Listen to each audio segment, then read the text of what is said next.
Hello there. Welcome to Functional Skills English. Today we are going to be looking at the speaking and listening unit. As you know, there are 3 units within the English functional skills: reading, writing, and then this one, which is the speaking and listening. So today we're going to have an overview of what's required for the assessment, and we're going to have a look particularly at how to build an effective presentation. So, firstly, let's just think about the module as a whole. And when I get it up on the screen, there we go. You can see the title there. Essentially, I've called it a guide to speaking well, hopefully, and passing the assessment. So we're going to look at what's required, and then we're going to look together at an example presentation and as a suggestion for how you might want to construct yours. So firstly, there are 3 activities for the speaking and listening assessment. There's activity 1, which is a discussion on an unfamiliar topic.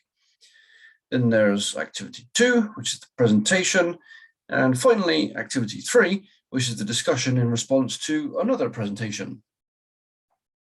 So just going to look at each of these in a little bit more detail. We'll start with the third one, actually. We'll start in reverse because it's the shortest one. So this one is only about 5 minutes long. There's no preparation that you can do for it, really.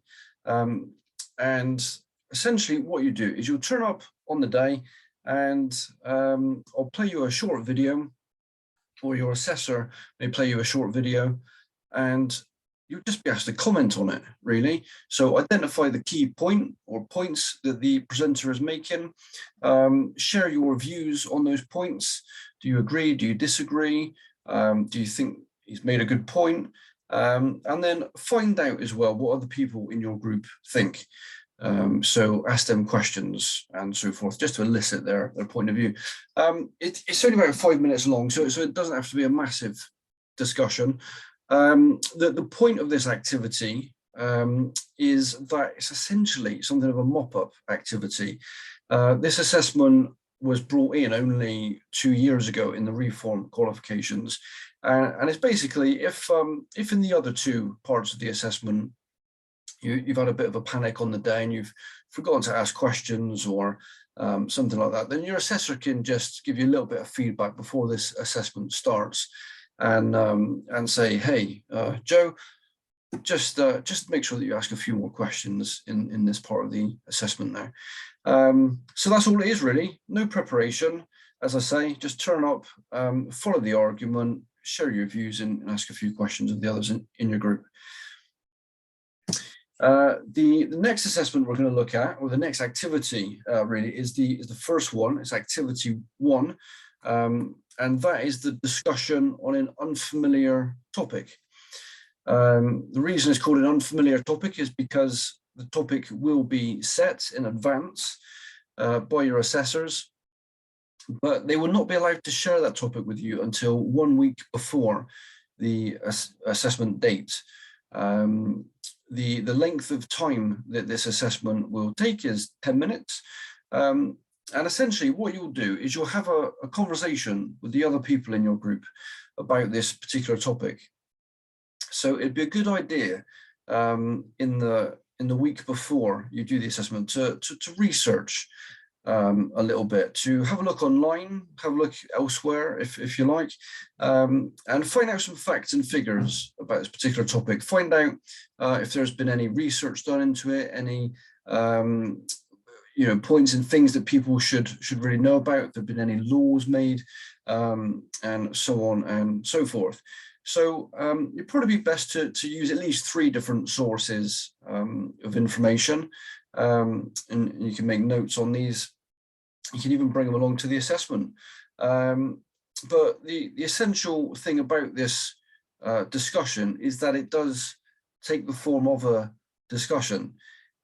So it's not an assessment where you need to deliver a monologue and share everything that you know all in one go.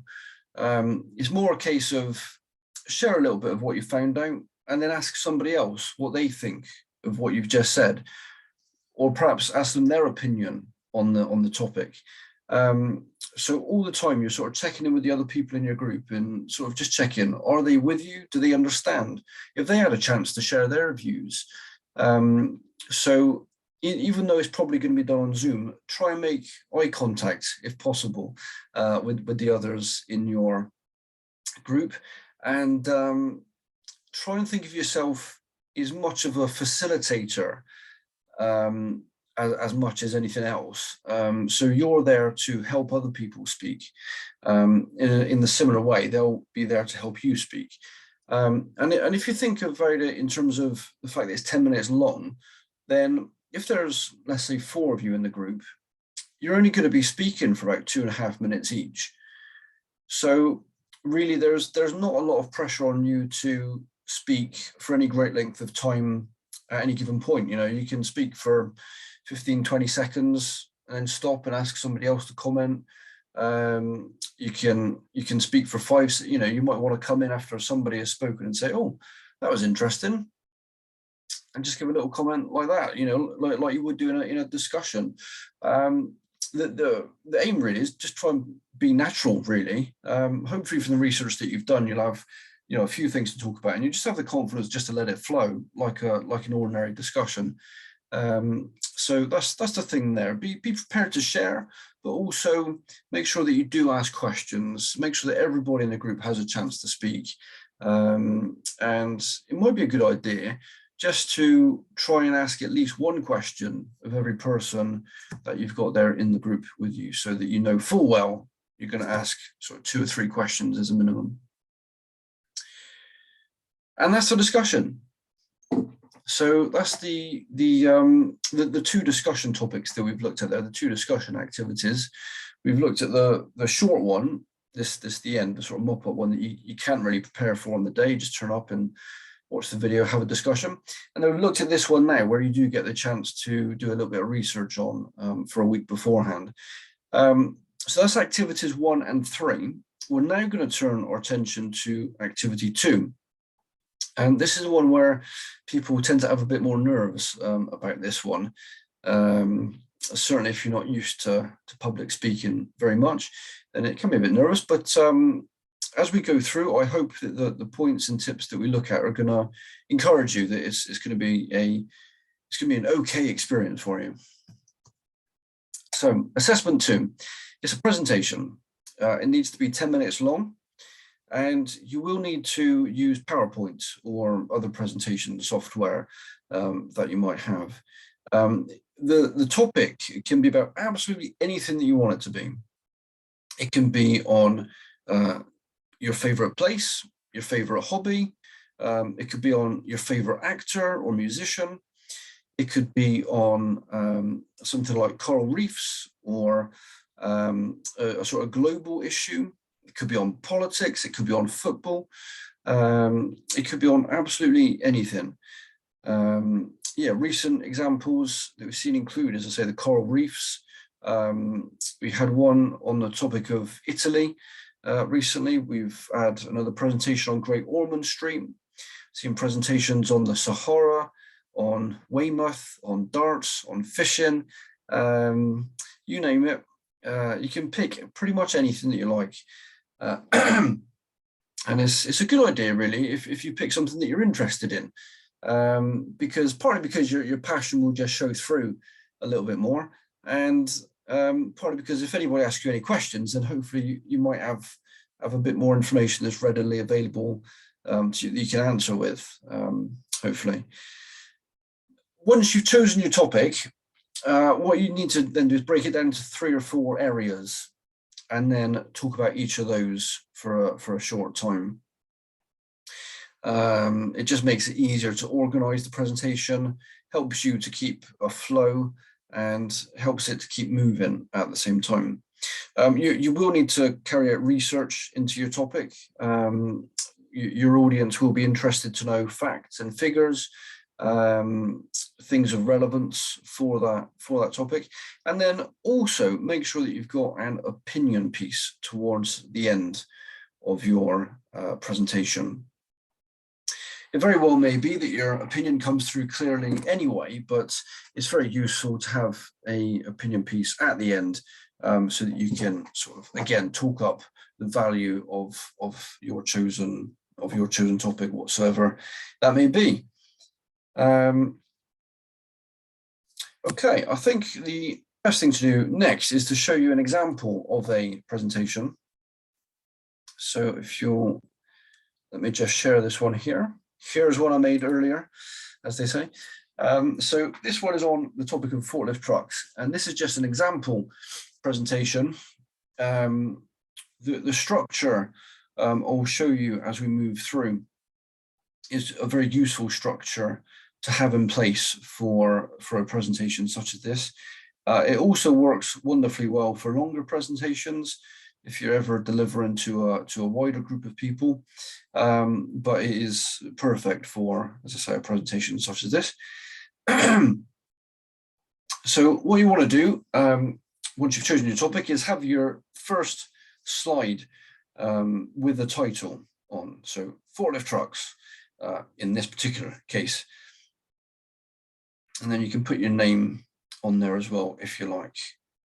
It's quite nice to have a picture if you want to use that, but you don't have to. Okay, so your next slide after the title slide is the introduction slide. This is a really important slide because it sets out the different sort of sections that you're going to be speaking about. So remember earlier I said about once you've chosen your topic, break it into 3 or 4 key areas. So this is where you can tell the audience what it is exactly that you're going to be speaking about. So for instance, what I might say by way of introduction is something like this. Good afternoon, ladies and gentlemen. Thanks for coming to our presentation today. We're going to be looking at the topic of forklift trucks. I'm going to be looking at 4 sections in particular with you. I'm going to be looking at the invention of forklift trucks and their early history. We're then going to be looking at forklift trucks today and the various different types that there are available. We're then going to take a look at the health and safety law, especially those which relate to safe driving of forklift trucks. And finally, we're going to consider the benefits of forklift trucks and why they are such incredible pieces of machinery. Okay, so something like that would be my introduction. So I kind of set out my topic, I'll explain the different sections in there as well. And it may be that you might want to give a personal story very briefly in there as well, perhaps explain why you've chosen this topic. So if I was going to add something like that in, what I might do is say something like this. Good afternoon, ladies and gentlemen. Thank you for coming to my talk today. We're going to be looking at forklift trucks. The reason for this is because I learned how to drive a forklift truck many years ago. I got my licenses for both my reach and my counterbalance license, and I spent a summer driving around a wine warehouse, transporting bottles of wine using a forklift truck. So I'm going to be looking at 4 sections of my presentation today. Number 1, invention of forklift trucks, and so on. So you can kind of add that extra little bit of information in there, if you like, as well, to explain your reasons for choosing this topic. Anyway, that's the introduction. You then move on. Your next slide is then going to be whatever number 1 is on your introduction here. So invention of forklift trucks. Voila, we have the invention of forklift trucks. So the title is exactly the same as in the introduction. And then you can put your information down. However, looking at this, I'm a little bit overwhelmed as a reader. If this is the first thing that I see on my screen, that's a lot of writing for me to take hold of there. So the key with making a good PowerPoint presentation is do not write everything on the screen. Just keep it to the simple bullet points. It is so much easier to look at and for your audience to take in. Here's an example. There we go. So it's the same picture, it's the same title, but just a much simpler way of presenting that information. And as a reader or as an audience member, I can look at this and I can see the journey that my speaker is going to go on, but I don't feel overwhelmed by it. So when you're using your PowerPoint, try and keep your words to a minimum. PowerPoint presenters and professional speakers and so on say that a rough guide is about maximum 40 words per slide. That's what you should be aiming for.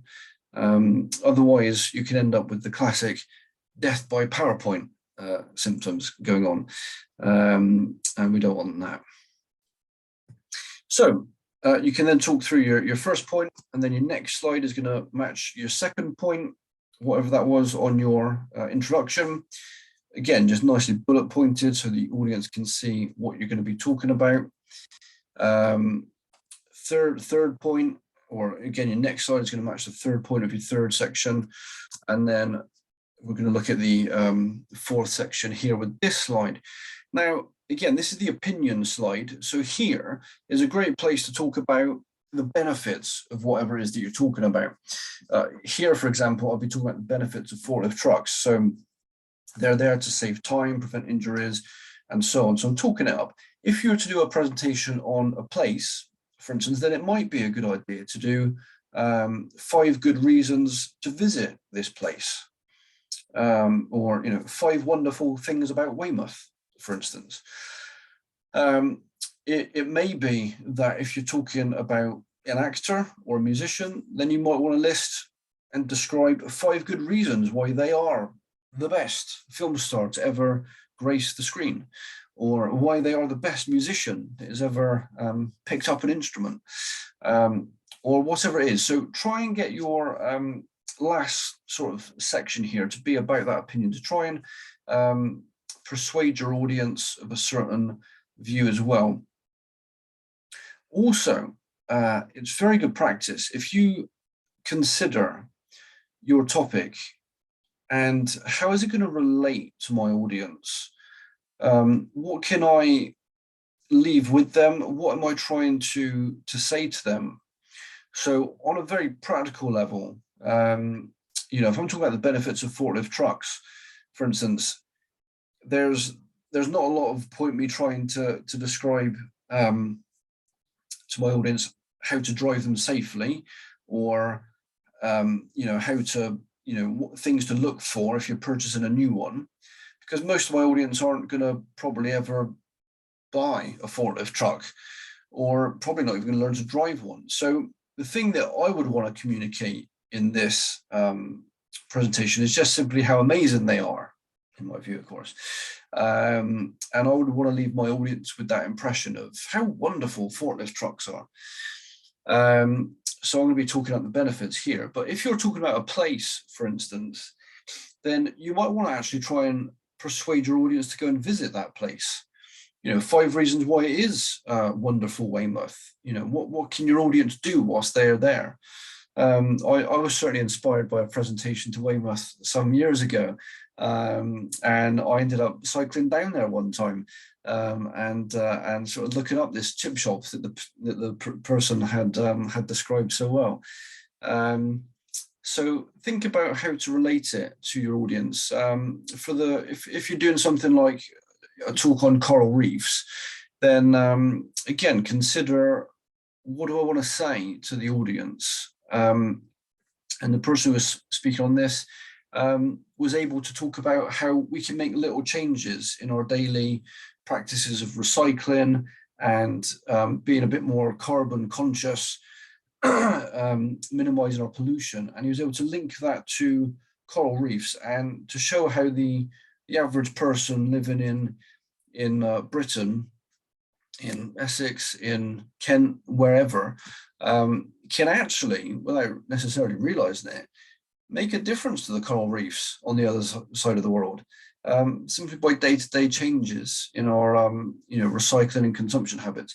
So what I'm trying to say is, in this opinion piece, try and link it to your audience somehow. Try and appeal to them. Try and help them to see how this topic can link to their lives, and the sort of difference that your topic can make to their lives. So So try and take this bit as your sort of persuasive section. And if you've already done the topic on persuasive language techniques, there's a quick plug for one of my other sessions, then you can use this place here to drop in quite a few of those language techniques, things like rhetorical questions and so on. But yeah, try and link this final section to your audience and try and bring it home a little bit. And then going on to the conclusion, what you want to do is just recap everything that you've talked about so far. So just remind the audience of what it is that you've spoken about. So just reiterate the topic headings again. You can copy the same slide as your introduction slide and just paste it down at the end of your PowerPoint and rename it as the recap slide. Again, you can touch on some of the sort of particular topics. So if I was doing a conclusion, it might go something along these lines. So that brings us to a close for my presentation on forklift trucks today. Just in summary, we have looked at a number of things associated with forklift trucks. We've looked at their early history and how they were made. We saw that today there are lots and lots of different types of forklift trucks and how far we have come from the very first ones made in 1917. We've also considered the laws that are relevant for the safe driving of forklift trucks. And finally, we considered the incredible value of forklift trucks to our daily lives and how they impact us even here today, because as we've seen, due to the amount of hours and time that they save, they actually have a massive impact on our day-to-day spending habits, and they enable products to be much more affordable than they otherwise would have been. So thank you very much for listening. Any questions? So that type of thing might be the way that you want to conclude your presentation. So a little recap of the key points, key areas, and try to leave your audience with a take-home phrase or a little line to take home. When you finish, try and finish with one sentence that summarizes your main message, really. What is it that you want to leave in the audience's minds? And you may have noticed mine earlier, but what I said for forklift trucks was trying again to relate it to my audience. And I said something like, so the value of forklift trucks today is immense, and it's surprising how much difference that they make, even for us individually as consumers, and the way that they make things much more affordable than they otherwise would have been. So just try and tweak the very last bit to, again, bring it home to your audience. And then, as I mentioned, your last slide, just finish with this one. Any questions? And then you can open up the floor and just wait for the questions to come firing at you. But yeah, that's it really. That's my rough guide for delivering a PowerPoint presentation. Certainly is a good model to use when thinking of the assessment activity for your speaking and listening assessment. So hopefully that's given you some idea of what's going to be coming up. Now, I didn't put a conclusion slide on this particular PowerPoint. Hey, there's something that I could take away from this. But just to remind you, 3 activities for the speaking and listening assessment. Activity 1 is the 10-minute discussion on an unfamiliar topic. You'll need to do a little bit of research for that. Activity 2 is the presentation. And activity 3 is the very short discussion in response to another presentation. So hopefully that's given you a good idea of what's coming up. And yeah, I would like to thank you for coming to this session. And I wish you all the best with your preparations. If you have any questions, then please do ask your assessor, or you can even email myself, and I'll be happy to help you in whatever way that I can. All right, take care for now.